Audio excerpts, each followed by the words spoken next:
कि एक छोटे से गांव में एक गरीब लड़का रहता था। वह बहुत बुद्धिमान था। अपने पिता से उसने काम की कई बातें सीखी थी। एक दिन उसके दिमाग में एक अद्भुत विचार आया। उसने एक सस्ती सी दुकान किराए पर ले ली और दुकान के बाहर एक बोर्ड लगा दिया जिस पर लिखा था, बुद्धि का सौदागर, यहाँ बुद्धि बिकती है। वह दिन भर आते जाते ग्राहकों को आवाज लगाता रहता, आओ आओ बुद्धि ले जाओ, एक दाम सही दाम, आओ साहब ले जाओ। तभी एक धनी सेठ का मूर्ख लड़का उसकी दुकान की ओर से गुजरा। क्यों ना थोड़ी बुद्धि खरीद लूं, ये सोचकर उसने सौदागर लड़के से कहा, एक शेर बुद्धि के कितने पैसे लोगे? मेरे पास तरह तरह की बुद्धि है, सबका दाम अलग अलग है, आपको कैसी बुद्धि चाहिए? एक पैसे में जिस तरह की बुद्धि आए दे दो। सौदागर लड़के ने कागज की एक पर्ची निकाली और सेठ के बेटे को दे दी। उस पर्ची पर लिखा था, जब दो लोग झगड़ रहे हों तो वहाँ खड़े होकर उन्हें देखना बुद्धिमानी नहीं है। सेठ का बेटा खुशी खुशी घर पहुँचा और अपने पिता को कागज की पर्ची देते हुए बोला, देखिए पिताजी, मैं एक पैसे में अक्ल खरीद कर लाया हूँ। सेठ ने पर्ची पढ़ी और तमतमा कर बोले, मूर्ख, एक पैसे में यह क्या लाया है? ये बात तो सभी जानते हैं, तुमने मेरा एक पैसा डुबो दिया। सेठ तुरंत सौदागर की दुकान पर पहुंचा और गुस्से में बोला, लोगों को ठगते हुए तुम्हें शर्म नहीं आती? मेरा एक पैसा वापस करो। लड़के ने कहा, पैसा क्यों वापस करूं? माल दिया है, पैसा लिया है। सेठ ने कहा, यह लो अपना कागज का फटा टुकड़ा जिसे माल कह रहे हो। नहीं चाहिए हमें तुम्हारा माल। लड़के ने कहा, पर्ची नहीं, मेरी सीख वापस करो। अगर पैसा वापस चाहिए तो आपको एक कागज पर लिख कर देना होगा कि आपका बेटा कभी भी मेरी सीख का प्रयोग नहीं करेगा। दोनों पक्ष मान गए। सेठ ने कागज पर लिख कर दिए और अपना पैसा वापस लेकर प्रसन्न हो गया। समय बीतता गया। उस जगह में दो बदमाश रहते थे। एक दिन दोनों बदमाशों में झगड़ा हो गया। बात हाथापाई तक पहुंच गई। झगड़ा बढ़ता देख सारे लोग एक एक कर वहां से चले गए, मगर सेठ का लड़का करारनामे के अनुसार वहां से जा नहीं सकता था। अब वह अकेला ही खड़ा रह गया। बस फिर क्या था, दोनों बदमाशों ने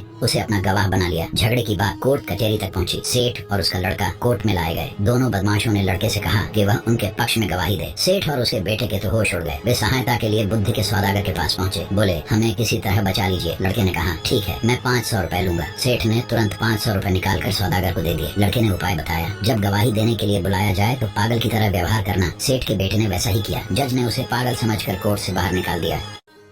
एक धोबी जंगल से जा रहा था, तभी उसको रास्ते में एक चमकता हुआ पत्थर मिला। उसने उस पत्थर को उठा के अपने गधे के गले में डाल दिया। अब वो धोबी रोज उस गधे को नहलाते समय हरे पत्थर से घिसता और फिर वापस उसके गले में डाल देता। एक दिन वहाँ से एक जौहरी निकलता है। वो देखता है कि गधे के गले में एक हरे रंग का हीरा डला हुआ है। तभी जौहरी सोचता है कि अगर मैंने इस धोबी को बोला कि हीरा कितने का देगा तो वो इसका मूल्य बढ़ा देगा। जौहरी पूछता, ये जो तेरे गधे के गले में पत्थर है कितने का देगा? धोबी बोलता है, अरे भाई, जंगल में इतने सारे पत्थर है, कहीं से भी उठा लो। जौहरी बोलता, मुझे यही पत्थर चाहिए, मैं तुमको इस पत्थर के 2 रुपए दूंगा। धोबी सोचता है कि कितना पागल है, पत्थर के 2 रुपए दे रहा है। धोबी उस जौहरी को पत्थर दे देता है। जौहरी जैसे ही पत्थर अपनी हथेली में रखता है तभी पत्थर टूट कर बिखर जाता है। जौहरी पत्थर से बोलता है, तू उस गधे के गले में तो पूरा टंगा हुआ था, मेरे हाथ में आते ही तू टुकड़े टुकड़े क्यों हुआ? पत्थर बोलता है, उस धोबी को तो मेरी कीमत ही नहीं पता थी, इसलिए उसने मुझे जैसे रखा। मैं खुश था, तुझे तो मेरी कीमत पता थी, तब भी तूने मेरी कीमत 2 रुपए लगाई, इसीलिए मैं ये देख कर टूट गया। कहानी का सार जो हमें अच्छी तरह जानता है वही हमारी कीमत कम आंकता है।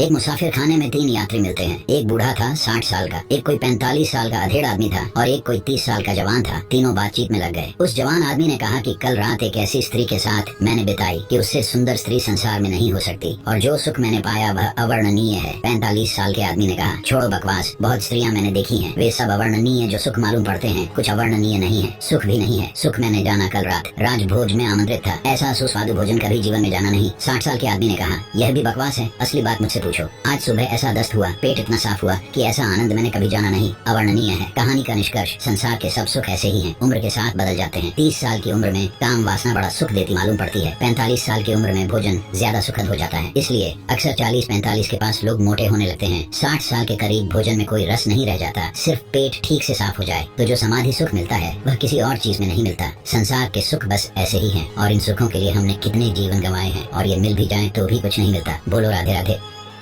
एक बार एक महात्मा जी एक वैश्या के घर जाते हैं भिक्षा लेने। वैश्या बोलती है, भिक्षा तो मैं आपको दूंगी मगर मैं भगवान पर विश्वास नहीं करती। महात्मा ने पूछा, ऐसा क्यों? वैश्या बोली, आप ही बताइए कि अगर भगवान होते तो क्या इतने लोग बीमार होते, इतने बच्चे अनाथ होते? अगर भगवान होते तो किसी को कोई दर्द कोई तकलीफ नहीं होती। वैश्या ने बोलना जारी रखा, मैं ऐसे भगवान के बारे में नहीं सोच सकती जो इन सब चीजों को होने दे। आप ही बताइए कहाँ है भगवान? महात्मा एक क्षण के लिए रुके, कुछ सोचा पर बहस बढ़े ना इसलिए चुप ही रहे। तभी महात्मा को एक लंबी दाढ़ी मूछ वाला अधेड़ व्यक्ति दिखाई पड़ा। मानो वो कितने दिनों से नहाया धोया ना हो। महात्मा ने तुरंत उस वैश्या से बोला, जानते हो इस दुनिया में नाई नहीं होते। वैश्या बोली, भला कैसे नहीं होते हैं, आजकल तो हर गली नुक्कड़ में है। महात्मा ने कहा, वो नहीं होते हैं, वरना किसी की भी लंबी दाढ़ी मूछ नहीं होती। पर वो देखो सामने उस आदमी की कितनी लंबी दाढ़ी मूछ है। वैश्या बोली, अरे नहीं महात्मा जी, नाई तो होते हैं, लेकिन बहुत से लोग नाई के पास नहीं जाते। महात्मा ने वैश्या को रोकते हुए कहा, बिल्कुल सही, यही तो बात है। भगवान भी होते हैं, पर लोग उनके पास नहीं जाते और ना ही उन्हें खोजने का प्रयास करते हैं, इसीलिए दुनिया में इतना दुख दर्द है। कहानी अच्छी लगी तो